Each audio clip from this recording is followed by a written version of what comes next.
오랜만에 큐티를 하게 됩니다. 새로운 마음이 드네요.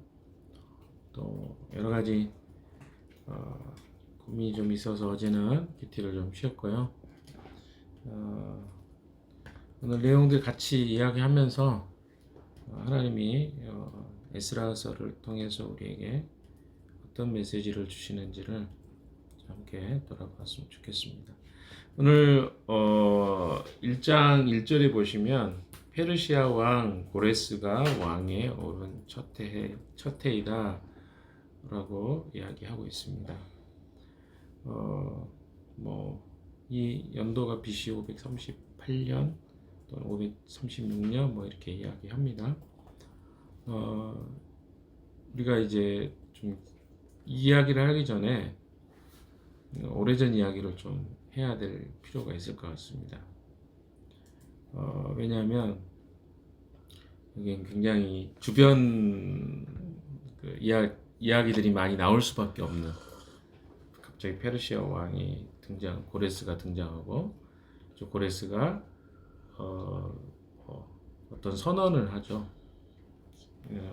어떻게 보면 칙령을 내리는데, 칙령이라는 건 하나의 법령을 내리는 거죠. 법적으로 공포하는 겁니다. 근데 그 공포가 뭐냐면, 그 페르시아 땅에, 사실은 바벨론에 이스라엘 백성들이 유배를 갔었죠. 근데 이제 막 복잡해요. 지금 왜 여기는 페르시아 왕이며 이스라엘은 그 바벨론의 포로로 갔는데 페르시아 왕이 이런 칙령을 내려서 이스라엘 백성들을 다시 이스라엘로 돌아가게 했는가? 근데 어떻게 이런 이방의 왕이 그런 칙령을 내리게 됐을까? 라는 이런 굉장히 다양한 이야기들이 존재합니다. 제 머릿속에도 지금 복잡해요. 왜냐하면 어디서부터 이 설명을 해야 될까 고민이 되는데, 하는 데까지 해보도록 하겠습니다. 원래 첫 시작 부분은 좀 그런 배경 설명이 많이 필요한 것 같아요. 이스라엘 백성들은 가나안 땅에서 긴 기간 동안 정착하고 살았습니다. 우리가 성경 역사를 보면 BC 1400년경부터 이스라엘 백성들이 그 가나안 땅을 정복하고 살게 되었죠. 그때가 여호수아 정복 시기였습니다. 그리고 350년의 기간을 걸쳐서 이스라엘 백성들은 사사의 시기를 지났습니다. 우리가 사사기를 공부했었죠. 그래서 약 1050년경에 드디어 독립국가로서 이스라엘의 왕이 나옵니다. 그 왕이 바로 사울 왕이었습니다. 다행히 우리가 애우기 쉽게 40년마다 이제 통일왕국이 한 120년 정도가 진행이 되는데요. 사울 왕의 다음이 약 40년 동안 다윗이 통치합니다. 그래서 다윗이 1010년에 왕이 돼서 970년 가까이, 대략적입니다. 정확한 연도라고 하지는 않고 성경의 연도들은 조금씩 차이가 있습니다. 그래서 여러분이 이렇게 정확하지 않나 이렇게 할 수 있는데, 예를 들어서 우리 고조선 시대만 해도 사실은 우리가 따지면 예수님 계셨을 때 그런 시대잖아요. 근데 이거는 더 올라가잖아요. 따지고 보면 훨씬 올라가기 때문에 1000년이 더 넘는 시간이니까, 고대 시간들은 역사의 기록이나 이런 것들이 조금 정확하지 않는 것들이 많습니다. 그래서 이런 견해 차이도 있고 그러다 보니까 연도가 조금씩 차이가 나는 거 여러분 이해를 하셔야 될 필요가 있습니다. 그래서 통일왕국으로 약 930년까지, 솔로몬이 40년 정도 통치하죠. 그래서 정확하게는 931년에 왕국이 분열됩니다. 북왕국 이스라엘과 남왕국 유다가 분리가 된 상태로 북왕국 이스라엘은 722년 BC 722년경에 아시리아라는 나라에 의해서 멸망을 당합니다. 이유가 많이 있었죠. 하나님을 떠나고 이방의 신을 섬기는 것, 바알과 아세라 신을 섬겼고 하나님을 예배하는 이스라엘 백성들이 타락했던 이유입니다. 끝까지 남아있었던 왕조가 남왕국 유다였죠. 남왕국 유다는 궁극적으로는 586년에 BC 586년에 멸망을 당합니다. 그러나 이 바벨론에 의해서 1차, 2차, 3차에 걸쳐서 공격을 당하죠. 그 첫 번째 해가 우리가 일반적으로 BC 605년경으로 봅니다. BC 605년경에 공격을 당하다가 또 2차로 598년에 공격을 당합니다.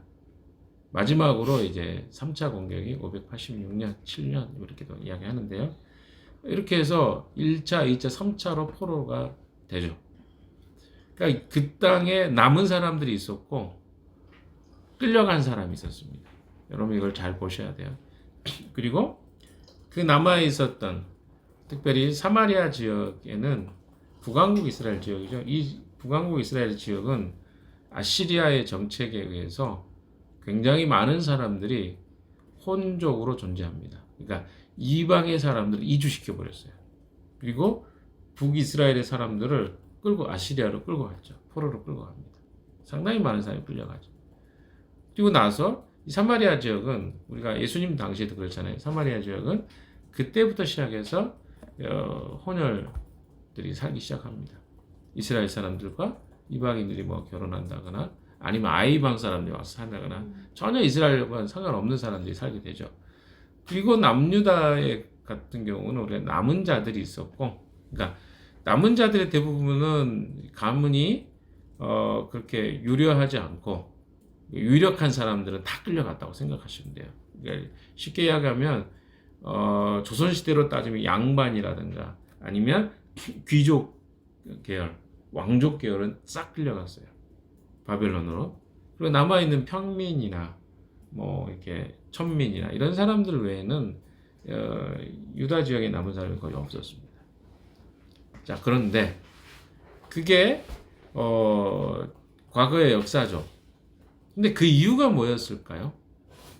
그들이 그렇게 끌려갔던 이유는 아주 핵심적인 것은 하나님을 하나님으로 인정하지 않고 하나님을 온전히 유일하신 하나님으로 섬기지 않았던 이유입니다.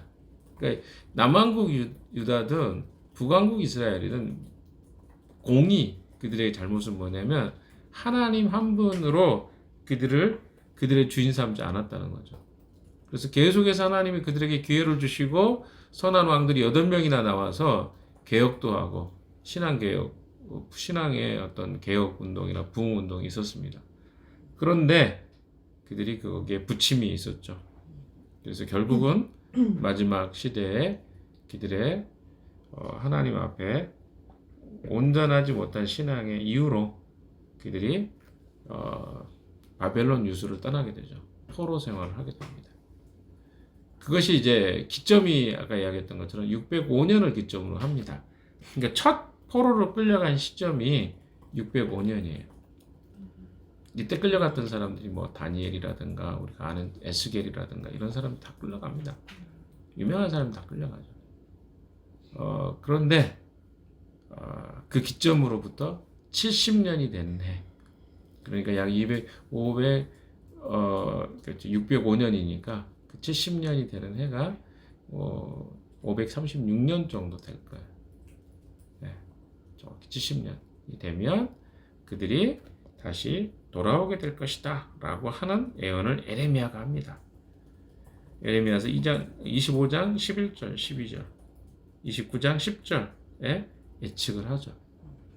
그래서 그 예언대로 하나님이 바로 한 사람 고레스를 세우는 것을 보게 됩니다. 그리고 실제적으로 이사야서 41장 2절 이건 좀 찾아봅시다. 이사야서 41장 2절 한번 읽어볼까요? 네. 찾으셨으면 같이 봅시다. 시작. 누가 동방에서 한 정복자를 일으키게 했느냐? 누가 그를 가는 곳마다 승리하게 하느냐? 누가 민족들을 그에 비해 굴복하게 하느냐? 누가 그를 왕들의 통치자로 만들었느냐? 그의 칼은 그들을 흩어서 태클처럼 만들고 그의 왕은 그들을 흩어서 건물처럼 날리게 하였다. 고레스 왕을 미리 이사야서에 예언을 하고 있습니다. 다른 데 좀 볼까요? 25절도 한번 볼까요? 25절. 자, 같이 읽읍시다. 시작.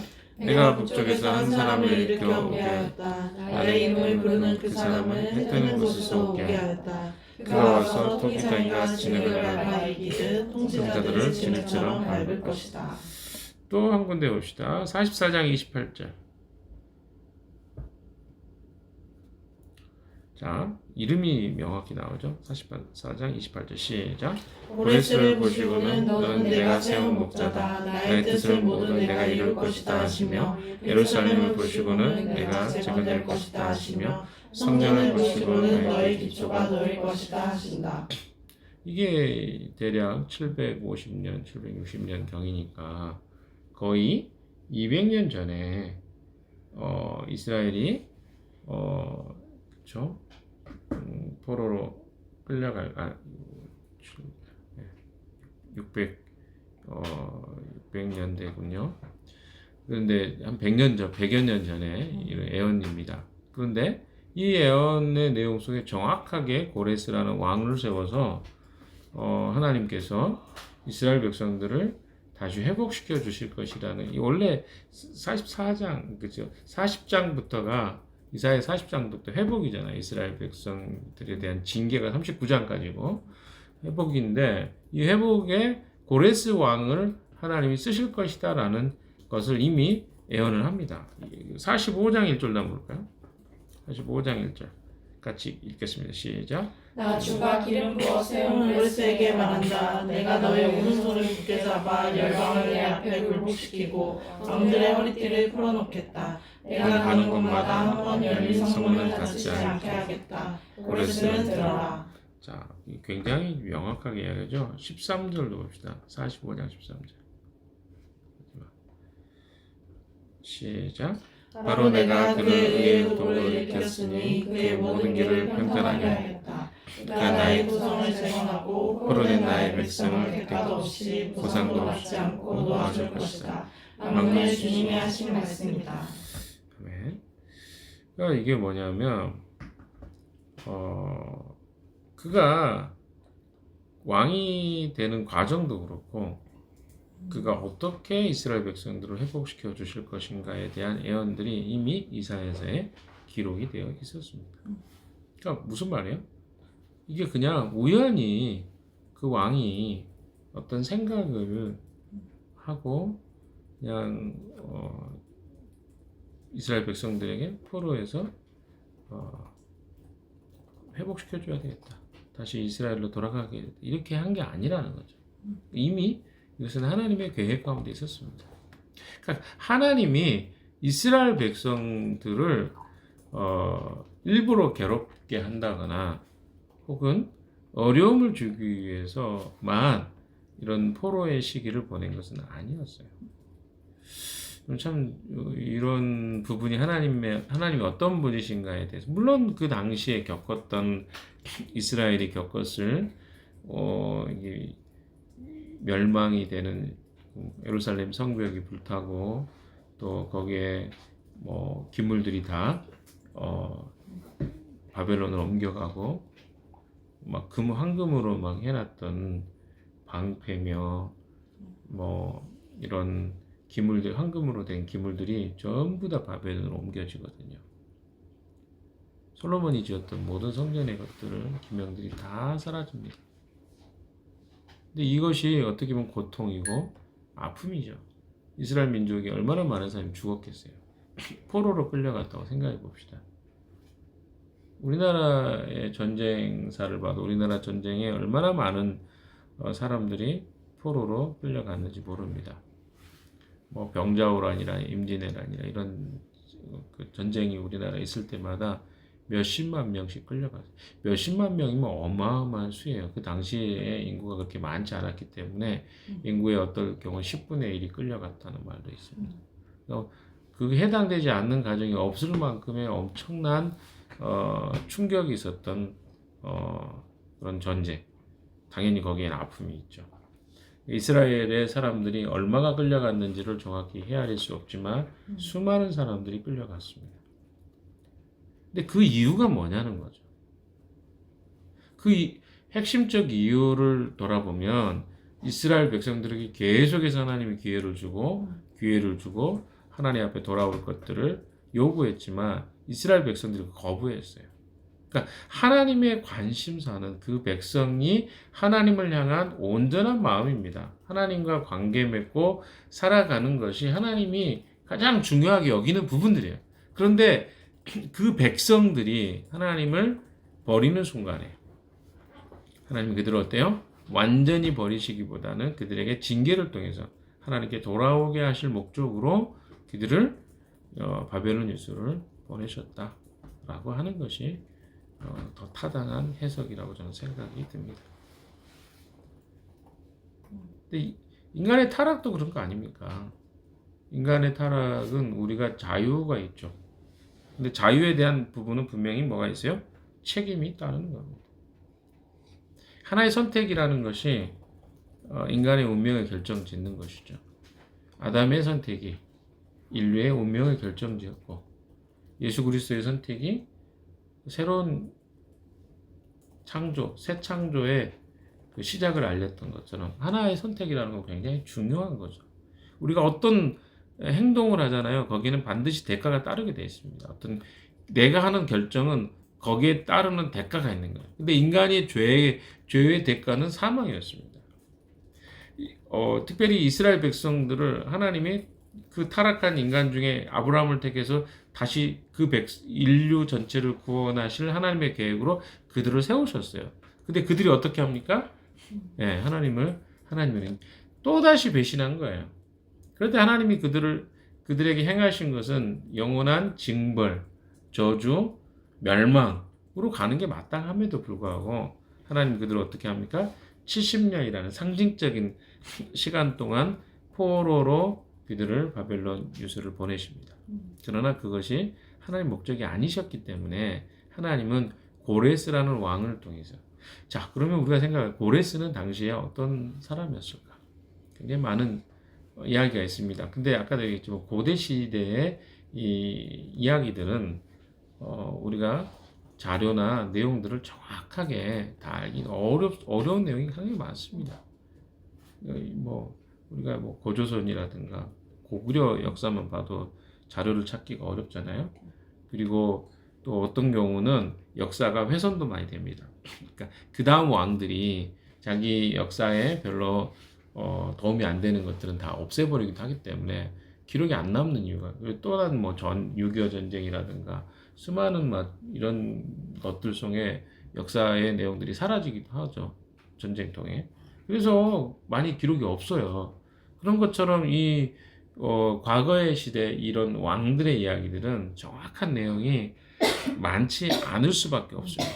그러나 성경에서 이야기하고 있는 이 고레스 왕은 바벨론을 멸망시키는 왕입니다. 근데 아까 이사야서에 우리가 보았죠. 그가 어떤 노력을 해서 그가 강력한 힘이 있어서가 아니라 하나님 그에게 그를 세우십니다. 그리고 그를 바벨론에 대한 이야기 나중에 조금 더 기회가 되면 하겠지만 바벨론이 갑자기 멸망해요. 그 역사의 내용이나 이런 걸 봤을 때. 그러니까 하나님이 그를 세우시고 우리가 그 벨사살 왕 알잖아요. 하나님에 대해서 대적했던 그래서 벽에 글이 써지고 그래서 그의 몸이 굳어져서 죽임을 당하는 이런 사건들이 바로 이 고레스 왕이 세워지는 어떤 배경이 되는 이야기이기도 합니다. 그러니까 굉장히 많은 이야기들이 함축되어 있습니다. 그래서 제가 오늘 이 시간에 다 이야기할 수 없지만 그러나 중요한 거는 하나님이 이 사람을 세우셨다는 거예요. 왜 세우셨을까? 하나님의 백성들을 어디로? 바벨론으로부터 회복시키는. 그래서 에스라서의 1장에서 6장까지의 이야기는요. 대부분 과거에 있었던 일들을 다시 회상하고 또 이게 좀 정리하는 측면의 이야기가 많습니다. 이미 이 이야기는 상당히 많이 진행이 된 이야기예요. 그런데 그 이야기를 좀 정리하고 있습니다. 그리고 나서 어때요? 에스라를 통해서 그 백성들이 다시 이 성전뿐만 아니라 느헤미야까지 에스라하고 느헤미야는 거의 동시대 사람이기 때문에 연결이 될 수밖에 없습니다. 그래서 느헤미야는 거의 동시대 약 400 BC 400 48년 뭐 그런 시대라고 해요. 근데 여기에 이야기는 언제적 이야기입니까? 536년, 8년 이런 이야기잖아요. 굉장히 100년도 넘는 이야기를 그러니까 굉장히 긴 스토리가 여기에 전개가 될 수밖에 없습니다. 그리고 거기에는 또 뭡니까? 또 하나의 스토리가 있습니다. 굉장히 스토리가 많아요. 우리가 성경을 공부하려면 굉장히 많은 지식이 필요합니다. 그래서 그 중에 하나가 뭐냐면 스룹바벨을 통해서 1차로 5만 명 정도의 사람들이 약 5만 명이면 뭐 정확하게 하면 4만 9천 몇백 명 되는데 이 사람들이 1차로 포로에서 어디로 옵니까? 네, 귀환을 합니다. 5만 명이면 적은 수일까요? 많은 수일까요? 굉장히 많은 수입니다. 그러니까 얼마나 많은 사람이 갔겠어요. 근데 이 사람들이 돌아올 때 5만 명 정도가 돌아와요. 근데 여러분 5만 명이 돌아온다는 건요 결코 쉬운 일이 아니었습니다. 왜 쉬운 일이 아닐까요? 이미 여기 이 시대는요 포로로 잡혀와서 70년이 지났어요. 그럼 70년 정도 되면 어떤 일이 발생할까요? 그 땅에 정착을 했겠죠. 정착을 하고 아니 잘 살고 있는데 70년 동안 막 집 짓고 막 다 살았는데 어때요? 돌아간다? 에이 쉬운 일 같습니까? 절대 쉽지 않습니다. 그 수십만 명 갔을 건데 그 중에 5만 명이라는 사람이 돌아온다는 건 엄청난 일입니다. 그러니까 이런 일들을 통해서 그들이 제일 먼저 했던 게 뭐였냐면 성전 건축부터 합니다. 그러니까 거기는 자 보세요. 5만 명의 사람들이 이주해가지고 제일 먼저 해야 될 게 뭘까요? 그럼 여러분 생각해요. 자기 집부터 지어야 되잖아요. 근데 그들이 그렇게 하지 않았어요. 뭘 합니까? 성전을 짓는 것부터 합니다. 그들이 회복돼서 가서 해야 될 일이 무엇인가 그들은 정확하게 이해했어요. 그래서 그들이 감사하게도 나중에 다 이야기 나올 내용들이 있긴 하지만 먼저 이야기를 해보면 성전을 짓는 것부터 먼저 시작합니다. 근데 문제가 생기죠. 외부에 적들이 있었습니다. 그래서 외부의 적들이 어때요? 그들을 방해합니다. 그래서 한 20년 정도 공사가 지연이 되죠. 그래서 다시 가게 된 사람들이 누구예요? 학계 같은 사람들. 이런 선지자와 이런 사람들이 가서 어떻게 해요? 네, 성전을 다시 짓게 하는 일을 하죠. 그런 일들이 있었습니다. 그러나 여전히 어때요? 이 사람들은 어때요? 적에 노출되어 있는 거죠. 특별히 대적자들이 그들을 공격할 수 있는 충분한 여지가 있었습니다. 왜? 성전은 뭐 이게 완공이 됐다 하지만 성벽이 또 이렇게 성벽이라는 그 당시에 성벽은 뭡니까? 자기를 보호하는 굉장히 수단입니다. 성벽 재건이 안 됐어요. 그리고 언제나 적으로부터 갑자기 일어나면 침입을 당하고 죽임을 당할 수 있는 왜 군사 조직이 뭐 있었겠어요? 5만 명이 얼마나 있었겠습니까? 그러니까 이거는 굉장히 위험스러운 상황들을 그들이 노출을 하면서 그런 것들을 선택한 거예요. 그들에게 있어서 그 선택은 어떤 의미가 있었을까요? 자, 어떤 의미가 있었을까요? 저는 그런 생각을 좀 해봅니다. 70년간의 이 포로의 기간 동안 2, 4만 명, 5만 명이 되는 사람들은요, 적어도 우리가 하나님을 예배하는 것에 문제가 있어서 지금 여기에 이 문제 때문에 여기 왔구나라고 하는 적어도 하나님 앞에 자신들의 삶에 경건하게 그 문제에 대한 성찰과 또 문제의식을 가지고 있었던 사람들이라고 저는 생각합니다. 그게 한 5만 명 정도가 된 거죠. 그러니까 그 사람들 어때요? 목숨 걸고 간 거예요. 다시. 왜? 자기들에 대해서 자기의 그 역사와 또 그 과거의 시간들을 돌아보면서 자기들이 뭐가 문제가 있었는지를 정말 깊이 성찰했던 사람들이 5명이에요. 근데 대다수의 사람들은 아마 제가 봤을 때 90% 이상은 다 바벨론에 아니 페르시아에 남아 있었을 거예요. 왜? 그걸 쉽게 결정할 수 없어요. 시간이 우리가 생각할 때는 성경의 이야기를 우린 다 아니까 이게 당연히 돌아가야 되는 거 아니야? 어렵다니까요. 옳다고 생각하기 때문에 그 일을 행하는 사람은 많지 않습니다. 시간이 지나면 사람들은 다 타협하게 돼 있어요. 그래서 이 사람들만큼 어떤 사람들입니까? 하나님의 특별한 열심을 가지고 있는 사람들이었을 가능성이 굉장히 많습니다. 그 일에 고레스를 하나님이 사용하신 것입니다. 고레스라는 사람은요, 이방의 사람이었어요.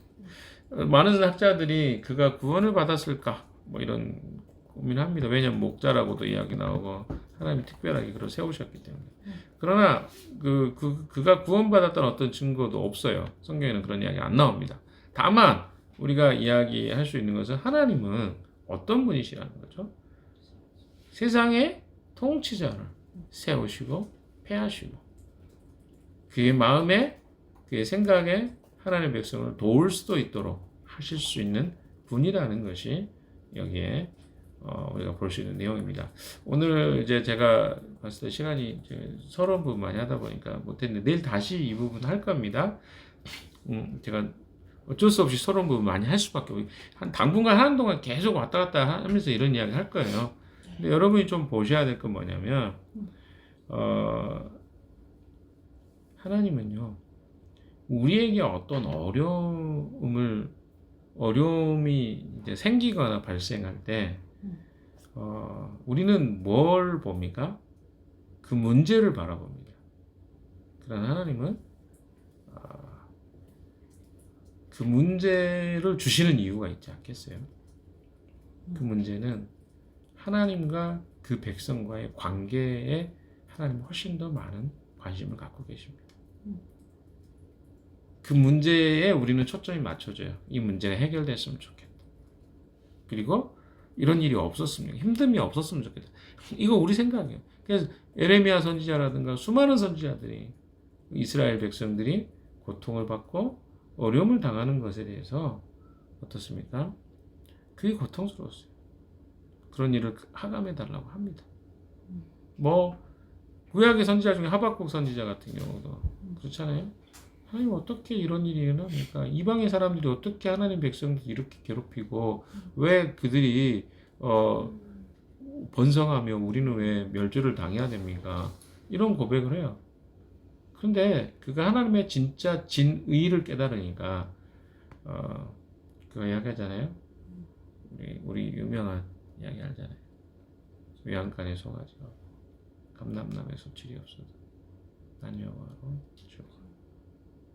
이게 무슨 말입니까?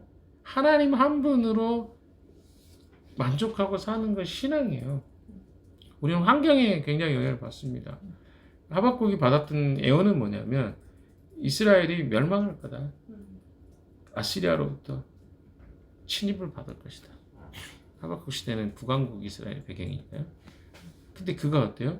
나는 여호와 하나님 한 분으로 난 만족하겠다. 그게 하나님의 관심을 갖고 있는 내용입니다. 우리 환경이 조금 더 편안하냐 편안하지 않느냐가 하나님의 관심이 아니라는 거죠. 우리는 자꾸 거기에 우리의 관심을 갖습니다. 어디에 관심? 내게 아무 문제가 없었으면 좋겠고 우리 안에 어려움이 없기를 바라는 마음입니다. 그러나 하나님의 관심은 어디 있다고요? 우리 삶에 하나님 앞에 온전한 모습으로 서기를 더 원하시는 거죠. 때로 우리에게 어려움이 오는 것은요, 우리를 온전하게 하기 위해서 주시는 시련과 어려움이라고 생각합니다. 이 에스라서를 계속 공부하면서요, 이런 부분들을 배워갈 건데 하나님의 우리가 이해할 수 없는 알 수 없는 하나님의 뜻, 또 하나님이 행하신 하나님의 선이 무엇인가 발견해가고 또 깨닫는 여러분 되셨으면 좋겠습니다. 내일 계속 이어서 다루지 않았던 부분들 하도록 1절부터 계속 하겠습니다. 기도할까요?